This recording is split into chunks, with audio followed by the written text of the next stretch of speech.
Len, Miss Vicki lays on the Len Amsterdam hotline. Can you take her call? I sure can, Liz. Hello, this is the world infamous Len Amsterdam. Howdy, Len. This is Vicki Lee calling in from Maine, USA to do an exclusive interview for the Len Amsterdam radio show. Very exclusive, I might add. Vicki, can you tell me how you feel about being on my show? Yeah!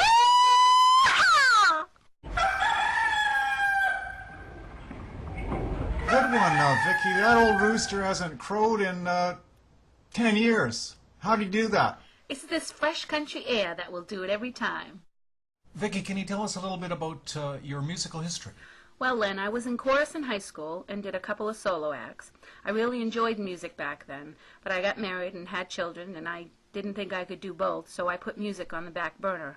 But in 1997, I entered Talent America and received Most Stage Presence, Best Personality, and Most Promising. This gave me my confidence, so I then started back into music again.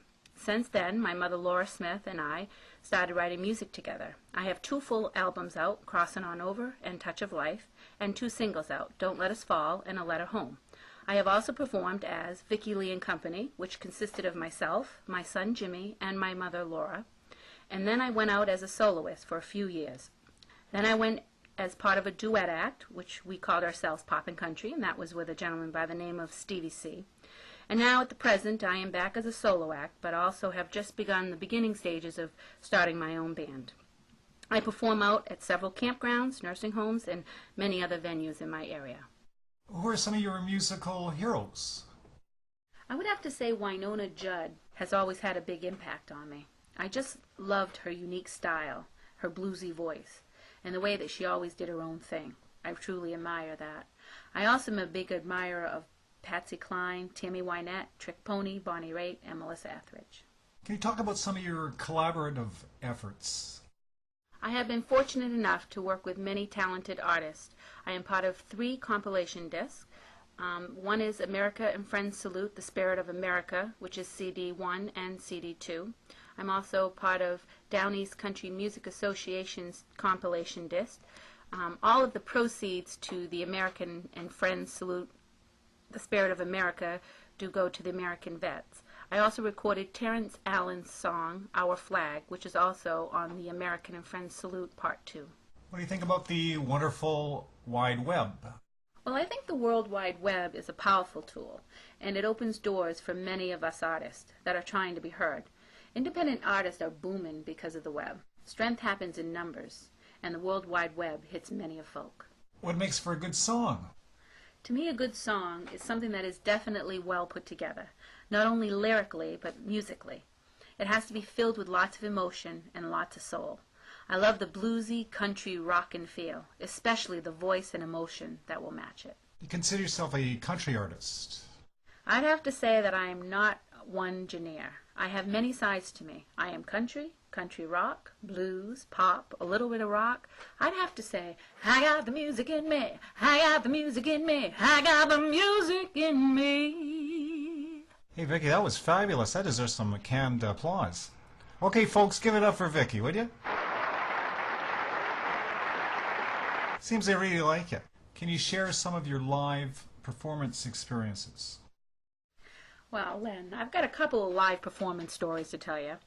At one of my shows, which was held at a campground, I was singing the song Man, I Feel Like a Woman by Shania Twain. And the next thing I know, a man comes out of the audience dressed as a woman and starts to sing the song. Needless to say, I could not continue the song. I just started laughing and laughing, and everyone else in the room started laughing right along with me.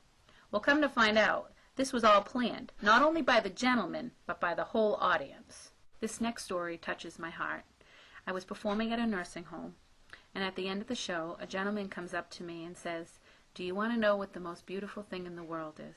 And of course I said, "What?" And he said, "A woman who can speak with her eyes." And today I met one who can sing with them. Do you feel that your songwriting will bring you a big pot of gold? I don't really know the answer to that one, Len. But all I can say is, hey, I sure hope so. So that I can buy my kids some new shoes. What is important to Vicki Lee? My family is of utmost importance to me. my husband of 22 years, and my 4 boys, who are now 21, 19, 16, and 11, which is, I always call him the baby. He doesn't like to be called the baby, though, anymore. But anyway, Len, they're my whole life. They are so supportive of me and my music. I've heard you find inspiration in a hot cup of cocoa. Okay, Len, enough about Claudette and her cocoa.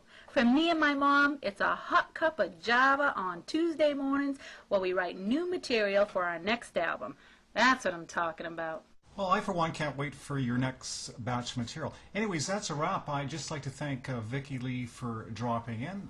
Vicki Lee is on the top of my playlist and should be on yours, too. Well, Vicki, I'm going to let you take it out with a little comedy relief. Hey, Len, did you hear that rumor going around about Maine women only having 1 tooth? Well, I'm here to tell you that I know different. You know why, Len? 'Cause I have 2. Yup, that's right. Check me out.